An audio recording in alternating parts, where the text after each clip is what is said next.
Hello, good morning students. This is Manish Sharma and you are watching my YouTube channel Economics by Manish Sharma. Student, day 6 में हम लोग discuss कर चुके थे less than की condition से mean calculate करना and today will be discuss about calculation of mean in more than condition. यानी आज हमें मोर देन की कंडीशन में मीन को कैलकुलेट करना सीखना है। सेम प्रोसीजर होगा, सेम मेथड होगा, सेम फॉर्मूले होंगे, डायरेक्ट मेथड, शॉर्टकट मेथड, सब कुछ वही होने वाला है।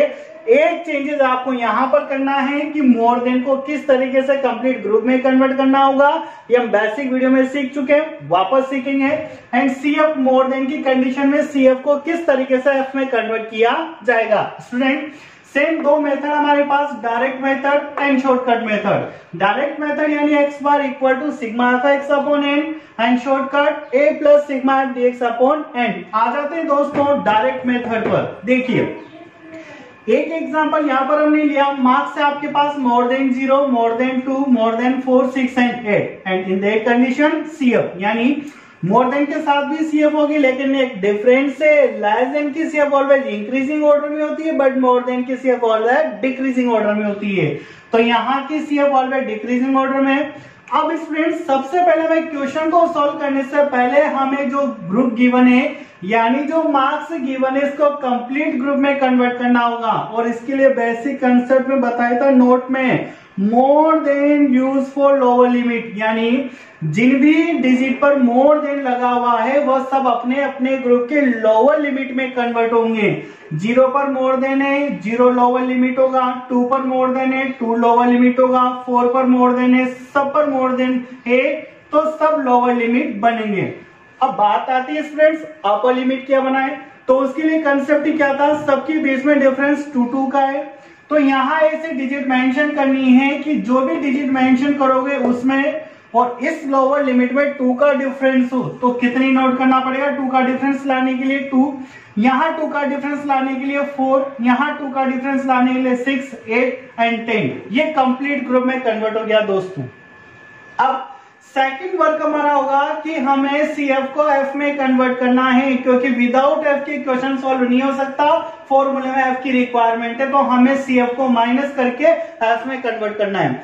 लेकिन स्टूडेंट्स याद रखना, लेस देन में माइनस ऊपर से किया जाता है एंड मोर देन में माइनस नीचे से किया जाता है। तो फर्स्ट डिजिट जो 10 है ये बिल्कुल आपको एज इट इज 10 ही रखना है। अब कैसे माइनस करेंगे, फर्स्ट डिजिट सेम है यहाँ पर। अब 20 minus 10, 10, 30 minus 20, 10, 45 minus 30, 15 and 50 minus 45, 5। Students ये कन्वर्ट हो गई आपके लिए फ्रीक्वेंसी। अब बात करते हैं क्वेश्चन की।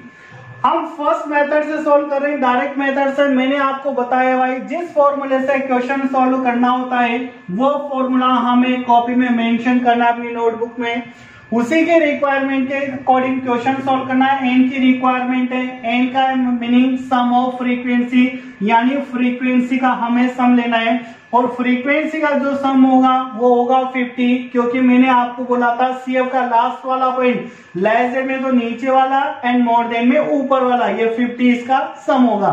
यानी एन की पिक्चर खत्म, हमारे पास 50 आ गए। अब बात करते हैं एफ इंटू एक्स, यानी एफ को और एक्स को मल्टीप्लाई करना है। तो हमारे पास एफ है बट हमारे पास एक्स नहीं है, तो वेरी सिंपल बताया हुआ है, इस मार्क्स को यानी ग्रुप को मिड वैल्यू में कन्वर्ट कर लेंगे। जैसे ही ग्रुप को मिड वैल्यू में कन्वर्ट करेंगे तो हमारे लिए एक्स का काम करेगी। 0 प्लस 2 अपॉन 2, 1, 2 प्लस 4 अपॉन 2 यानी 6 अपॉन 2 एंड 6 अपॉन 2 यानी 3, सेम 4 प्लस 6 अपॉन 2 यानी 10 अपॉन 2 मीनिंग 5, 7 एंड 9। स्टूडेंट ये मार्क्स यानी ग्रुप हमने एक्स में कन्वर्ट कर लिया मिड वैल्यू के भी यहाँ पर। अब according to formula we have to multiply frequency and X, यानी फ्रीक्वेंसी और एक्स दोनों को मल्टीप्लाई करना है, फॉर्मूले की रिक्वायरमेंट है इसलिए। 5 into 1 5, 15 into 3 45, 10 into 5 50, 10 into 7 70 and 10 into 9 90। ये हुआ स्टूडेंट आपके पास एफ एक्स। अब अकॉर्डिंग टू फॉर्मूला हमें एफ एक्स का सिग्मा करना है, यानी सिग्मा एफ एक्स करना है में, और सिग्मा एफ एक्स का जो टोटल आएगा वो होगा आपके पास 260। स्टूडेंट सिग्मा एफ एक्स की वैल्यू आपके पास आ गई है 260। अब हमें फॉर्मूले में वैल्यू पुट करनी है, X bar equal to sigma of X 260 upon n का मीनिंग आपके पास 50। Clear student. X bar equal to, जब आप इसको कैंसिल करोगे तो आपके आंसर आएगा 5.2। ये आंसर हुआ है स्टूडेंट कौन से मेथड से? डायरेक्ट मेथड से। यही सेम क्वेश्चन हमें शॉर्टकट मेथड से करना है, यानी इस वाले फॉर्मूले से करना है। तब तक आप इसका स्क्रीनशॉट लीजिए और मैं आया शॉर्टकट मेथड बताने के लिए विद इन 1 सेकेंड।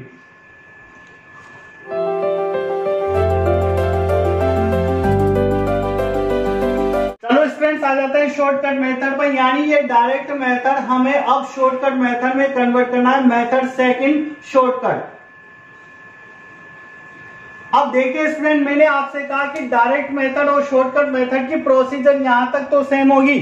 सबसे पहले आपको लेस देन मिला, इसके साथ CF लेस देन को कंप्लीट ग्रुप में कन्वर्ट किया, सेम प्रोसीजर से CF को F में कन्वर्ट किया। यहां भी हमें X की रिक्वायरमेंट होगी, इसलिए अपन ने ग्रुप को मिड वैल्यू में कन्वर्ट किया। अब आ जाते हैं आपके फॉर्मूले पे। मैंने आपको बताया हुआ है कि क्वेश्चन को सिंप्लीफाई करके आपको फॉर्मूला नोट करना है, क्योंकि फॉर्मूला ही हमें आगे के प्रोसीजर का हिंट करता है कि हमें नेक्स्ट प्रोसीजर क्वेश्चन में क्या बनाना है, या फिर नेक्स्ट कौन सी कैलकुलेशन हम लोगों को क्वेश्चन में सॉल्व करनी है। तो देखिए स्टूडेंट, हमें n की रिक्वायरमेंट है, कैलकुलेट कर चुके हैं। अब हमें dx की रिक्वायरमेंट है, जो x माइनस a से सॉल्व होता है। x नहीं था हमारे पास, लेकिन मिड वैल्यू को वैल्यू में कन्वर्ट करा, ग्रुप को x आ गया। अब हम dx कैलकुलेट कर सकते हैं x माइनस a से। x आपके पास है, a आपको पता है स्टूडेंट, इस x में से एक वैल्यू एज्यूम कर सकते हो। 5 अपन एज्यूम कर लेते हैं यहाँ पर, यानी a की वैल्यू हमने 5 ली है। अब x माइनस a, इस x में से 5 को लेस करते जाना है। 1 minus 5 minus 4, 3 minus 5 minus 2, 5 minus 5 0, 7 minus 5 2 and 9 minus 5 4। Students, ये हमारे पास आ चुका है dx। अब देखिए आप कि dx को किससे मल्टीप्लाई करना होगा? f से, यानी हमें f और dx को मल्टीप्लाई करके f dx में कन्वर्ट करना है। तो ये आपके पास f है, ये dx है, इन दोनों को मल्टीप्लाई करके हम यहाँ पर f इंटू dx में कन्वर्ट कर सकते हैं। किस तरीके से कन्वर्ट करेंगे? 5 into minus 4 minus 20, 15 into minus 2 minus 30, 10 into 0 0, 10 into 2 20 and 10 into 4 40। Students, ये आ गया आपके पास f dx। अब अकॉर्डिंग टू फॉर्मूला आपको सिग्मा करना है, यानी सिग्मा f dx करना है। किस तरीके से क्या आ जाएगा? माइनस की डिजिट की बात करूं तो माइनस 20 एंड माइनस 30 माइनस 50 होता है, एंड 20 एंड 40 ये 60 होता है, यानी प्लस 60 एंड माइनस 50 10 रहा। तो सिग्मा f dx की वैल्यू आपके पास 10 है। अब स्टूडेंट्स, सब वैल्यू हमारे पास है, फॉर्मूले में हम वैल्यू पुट कर सकते हैं। x bar equal to a की वैल्यू एज्यूम करी गई थी 5, प्लस सिग्मा f dx की वैल्यू हमारे पास है 10 अपॉन n की वैल्यू स्टूडेंट्स हमारे पास है 50।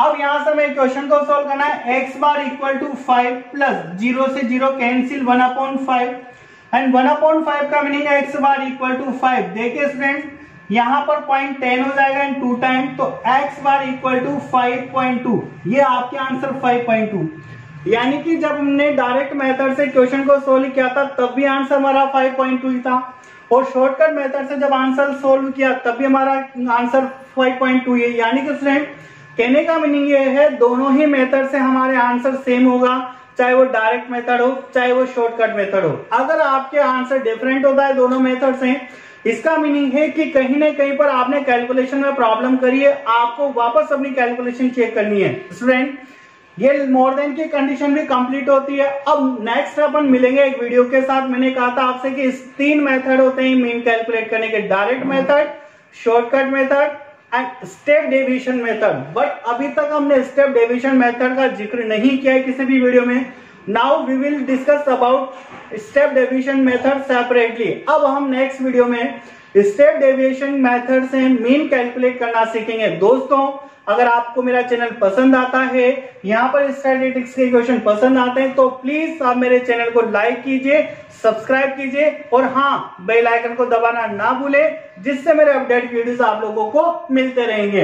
अभी आपको स्क्रीन पर कुछ क्वेश्चंस होंगे, वो एज अ प्रैक्टिस आपको सोल्व करने और आंसर मेरे नीचे कमेंट सेक्शन में लिख करके आप लोगों को बताने। तब तक के लिए आप सभी दोस्तों को जय श्री कृष्णा।